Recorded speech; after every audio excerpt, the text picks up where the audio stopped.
सात संगत जी प्यार से कहना जी, धन निरंकार जी। सात संगत जी,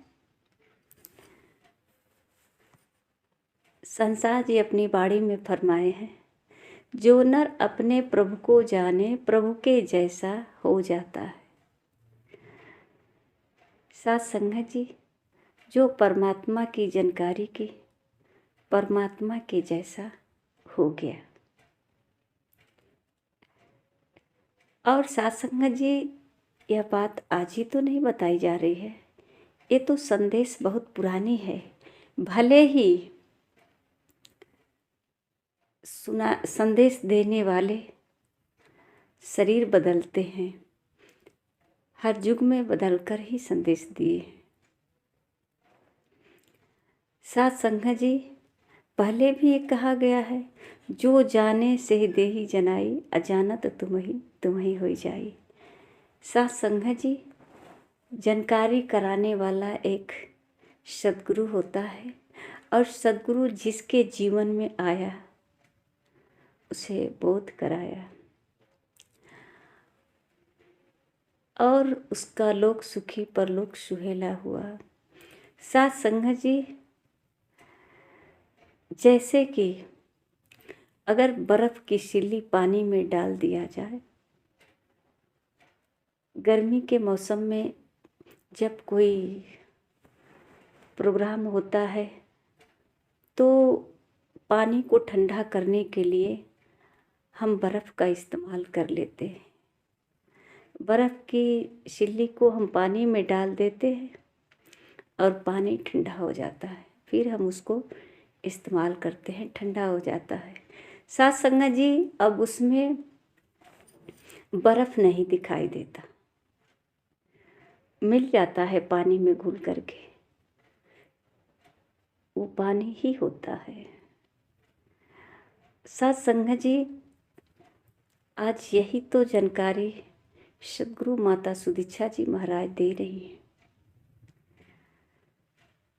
और ये हमेशा से महापुरुषों का संदेशा रहा है, और आज यही संदेशा दे रही हैं।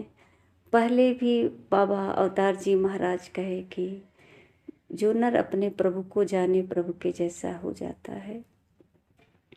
और पहले भी सात संगत जी, केवल मानव को सचेत इसलिए किया जाता है कि संसार में आने के बाद मानव अज्ञानता में बहुत कुछ करता है, कुछ ऐसा कर लेता है जिसका दुख का कारण स्वयं हो जाता है। सात संगत जी, बच्चा जब छोटा पैदा होता है तो एक सादा कोरा कागज के जैसा होता है। जब अभी अभी माँ के गर्भ से बाहर आया संसार में, बिल्कुल कोरा कागज है, कुछ भी नहीं इस पर भरा है, बिल्कुल सादा जीवन। सात संगत जी, अब धीरे धीरे इस पर लोग भरेंगे। ये संसार का जो है तमाम नज़ारे इस पर भर जाएंगे, कर्म भर जाएंगे, जितने संसार की वस्तुएं हैं सब भर जाएंगे।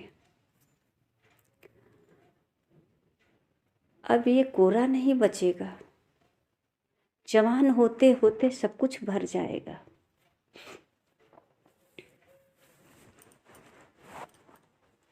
सात संगत जी, जब परमात्मा ने इसे रचना की तो बिल्कुल कोरा था, पर संसार में आकर के सब कुछ इस पर भर गया।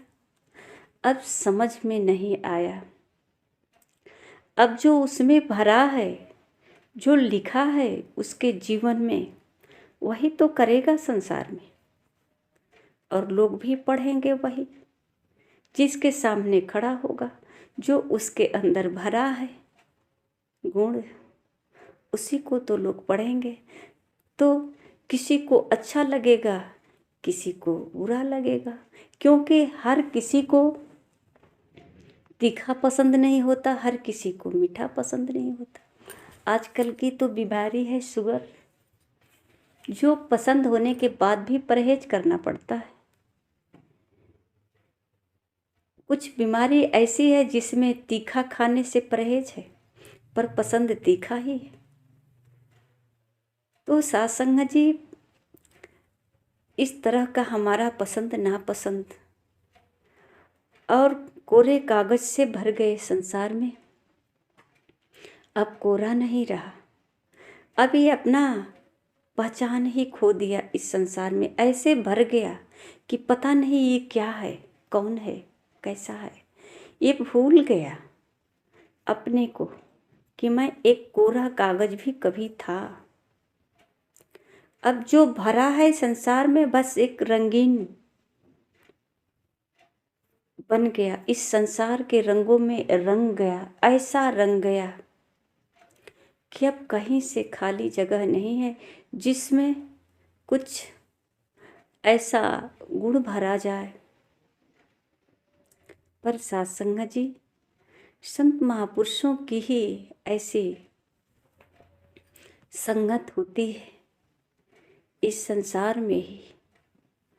जो संत महापुरुषों की संगत से जैसे कि एक कागज पे लिखा हुआ अगर पानी में डाल दिया जाए तो वो जो लिखावट है वो मिट जाता है।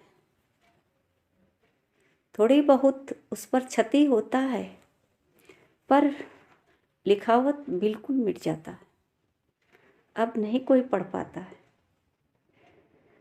सत्संग जी, उसी प्रकार जिस मानव को संतों का संग मिल जाता है, संतों का सहारा मिल जाता है, संतों का वचन श्रवण करके अपने जीवन में धारण करता है, तो बारिश की तरह इनकी वचन अमृत वाणी कहते हैं, अमृत का वर्षा हो रहा है। जो इस सत्संग में आकर अमृत की वर्षा में भीग जाता है, उसके कोरे मन पे जो लिखा गया है इस संसार का, जो संसार की चाहत का भरमार लगी है, इच्छा की भरमार लगी है, काम वासना की भरमार लगी है, क्रोध जलन तमाम जो है विकारों की भरमार लगी है, वो सब धीरे धीरे वर्षा से, अमृत वर्षा से धुल जाता है। और धुल करके बिल्कुल अब समझ नहीं आता क्या लिखा गया है, उसमें बदलाव आ जाता है। अब संत महापुरुष उसको बिल्कुल सादा कर देते हैं। सत्संग जी, ये करामात केवल संतों के चरणों में ही होता है। और ये बात आज तो नहीं बताई जा रही है, बहुत पुरानी है। महापुरुषों ने कहा है कि बिन सत्संग विवेक न होई, बिन सत्संग विवेक न होई, राम कृपा बिन सुलभ न सोई। बिन सत्संग का इसमें जो ज्ञान बुद्धि पहले से भरा था वो इस संसार तक ही सीमित था, पर इसमें विवेक भरना है। जो संसार में रह करके संसार से अलग एक सत्य की राह बनाना है, जिस राह पे केवल सत्य ही चल सकता है। सत्संग जी, इस संसार से, नौ प्रकृतियां से गुजरते हुए सबका सामना, हर मौसम का सामना करते हुए सत्य राह पे चले जाते हैं। और सत्संग जी, चले जाते हैं, कहाँ चले जाते हैं? हर चलना चलना नहीं होता। चलते तो सब लोग हैं, सुबह से लेकर शाम तक ही चलते हैं, पर सबका चलना चलना नहीं है। पर सत्संग जी, जिसको मंजिल की पता मिल गई है, जिसे राह मिल गया है, जिसको कोई मार्गदर्शक मिल गया है, हमराही हम सफ़र मिल गया है, उसका अब जो है राह आसान हो गया है, मंजिल करीब है, अब उसे पहुंचने में देर नहीं होगा। वो अपने मंजिल को प्राप्त कर सकता है, क्योंकि उनको राही मिल गया, हम सफ़र मिल गया। बाबा हरदेव जी की वाणी है, कामना से ऊपर उठकर भक्ति करते जाना है, कहे हरदेव की इस जीवन में नित्य ही आनंद पाना है। ये नित्य आनंद पाने की बात कहते हैं, कामना से ऊपर उठकर। और भक्त वही करते हैं जो संतों के चरणों में आकर के अमृत वर्षा से भीग जाते हैं। साथ संगत जी, वो कामना से ऊपर उठकर भक्ति करते हैं, उनका चलना सफल हो गया, क्योंकि मंजिल को प्राप्त कर लिए, मंजिल पे पहुंच जाता है। और सत्संग जी, जिसने मंजिल को प्राप्त किया, जिसने मंजिल पे पहुंचा, आज हम उसकी गुणगान करते हैं। गुणगान करते थकते नहीं। अगर गुणगान करते थक जाते तो शायद कुछ समय विचार कर लेते कि ये कौन सा राह से गए कि अपनी मंजिल को प्राप्त कर लिए, और मैं भी तो चल रहा, कौन सा राह पे चल रहा हूँ, मेरी मंजिल कहाँ है, कितनी दूर है, अगर दूर हो है तो कहाँ है, करीब है तो कहाँ है, कैसा है, कैसे अपनी मंजिल की पहचान करेंगे। हम खोज क्या रहे, क्या हमारी चाहत है। साथ संगत जी, ये हमारा जो है मन पे जो भरा हुआ है, इस संसार में बचपन से लेके जब तक गुरु से वंचित हैं तब तक सिर्फ संसार की चाहत ही भरी है। एक पूरा हुआ दूसरा जग गया, एक इच्छा पूरा हुआ दूसरा इच्छा जग गया। इसको पूरा करते करते करते करते मानव थक जाता है, पर कभी पूर्ण होता नहीं, क्योंकि ये अपूर्ण है, ये कभी पूर्ण होगा ही नहीं। इसको पूर्ण करने के लिए सिर्फ एक ही धन है, और वो है संतोष। अगर जिसके पास, जिस प्राणी के पास संतोष आ जाता है, ये कोई आसान धन नहीं है, ये सबके पास भी नहीं होता है। जब संतोष धन आ जाता है तो सत्संग जी, अब उसे कहीं से कोई कमी नहीं दिखाई देता, पूर्ण हो जाता है, उसकी मंजिल मिल जाती है। सत्संग जी, चाहते तो सब लोग हैं कि हमारे जीवन में शांति हो, सुकून हो, सब चाहते हैं, सब सामने वाला से प्यार की उम्मीदें रखता है कि सामने वाला हमसे हंसकर बोले, प्यार से बोले, जो मांगे तुरंत दे दे। पर सत्संग जी, कभी अब विचार नहीं किए कि कहीं वो तो हमसे कुछ उम्मीद नहीं रखा है, कहीं ऐसा ही उम्मीद उसके अंदर तो नहीं है कि हम भी उससे प्यार से बात करें, हम भी उसके दुख सुख में शामिल हो जाएं, हम भी वो जो चाहता है उसको पूरा कर दें। कहीं ऐसा उम्मीद उसके अंदर तो नहीं? क्यों नहीं होगा, इस संसार में ही तो हैं, वो भी संसार में है। पर सत्संग जी, जो महापुरुष होते हैं, जिसे संतों महापुरुषों का सहारा मिला है, वो किसी से उम्मीद ये नहीं रखता है कि कौन हमसे प्यार से बात करता है, कौन हमारी इच्छा को पूर्ण करता है, क्योंकि इसके पास कोई इच्छा ही नहीं होता है, क्योंकि ये प्यार के लिए आतुर नहीं होता, ये खुद प्यार देता है, प्यार का भंडार होता है। इसके पास प्यार की कमी नहीं होती, इसे पता ही नहीं चलता अपने प्यार में कि मुझे कहीं से कमी हुआ प्यार का। ये महापुरुष जो है, जिसको कहा गया है कि ये दयावान है, सहनशील है, दया के सागर हैं, इनके पास दया की कोई कमी नहीं होती है। इसलिए तो कहते हैं कि दया धर्म की मूल है। उसी को तो धर्मी कहते हैं, जिसके पास दया होता है। तो सत्संग जी, ये सब जो है संत महापुरुषों की संगत से ही प्राप्त होता है। और संत महापुरुष का संग तब मिलेगा जब हमें कोई तत्वदर्शी गुरु मिले।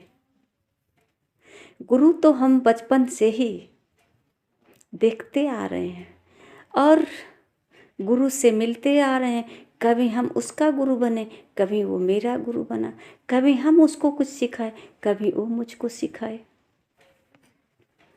किसी ने चलना सिखाया, किसी ने खाने सिखाया, किसी ने बात करना सिखाया, किसी ने कुछ मांगने सिखाया, किसी ने हंसने सिखाया। किसी से कुछ न कुछ हम सीखे, पर इस संसार तक। पर सत्संग जी, यहाँ तो कहते हैं मन बुद्धि से परे। यहाँ तो संसार से परे की बात होती है।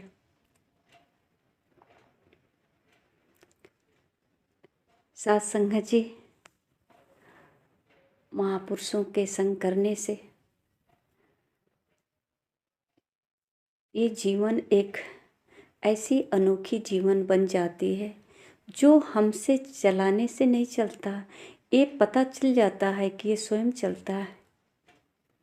इसका करता धरता मैं नहीं, ये तो करन करावन प्रभु परमात्मा है, जिसको मैं कब से ढूंढ रहा था।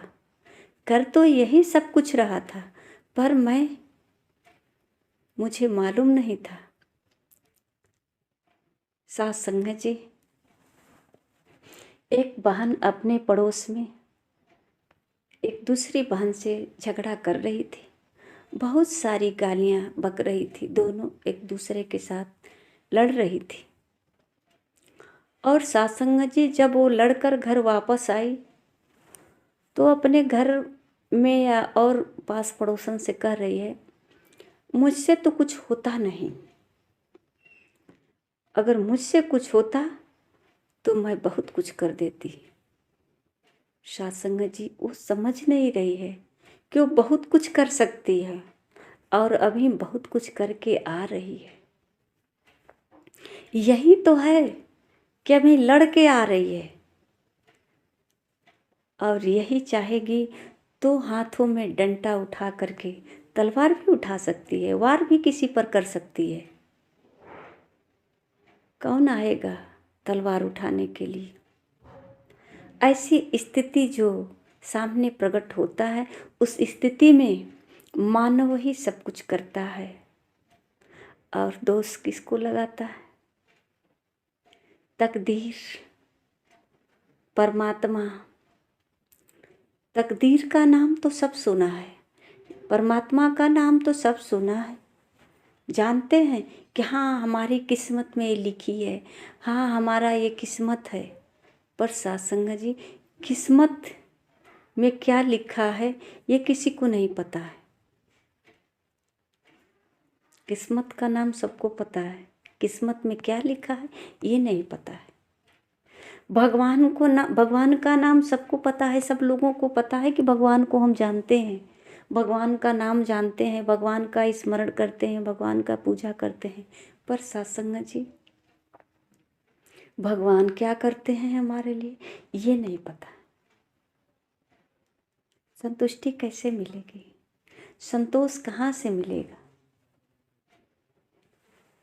और जिस कारण हम परेशान हैं, पूरे जीवन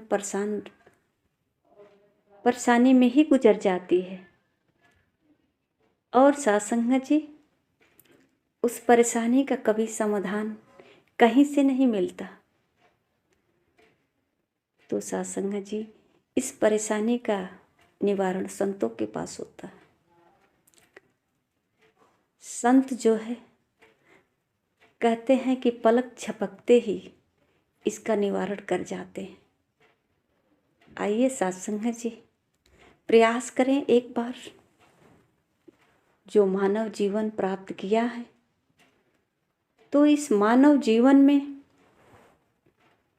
एक बार संगत करें संतों का। जो रामायण में लिखी गई चौपाई है, दोहराते तो बहुत दिन से आए हैं कि बिन सत्संग विवेक न हुई। ये कैसा है विवेक? क्या मानव के पास विवेक नहीं है? ऐसा क्यों लिखा गया है? तो हम आकर के संतों के साथ बैठ करके विवेक तो जान लें कि विवेक है क्या। वैसे भी जानना हमारे लिए बहुत महत्वपूर्ण है। सत्संग जी, प्यार से कहना जी, धन्य निरंकार जी।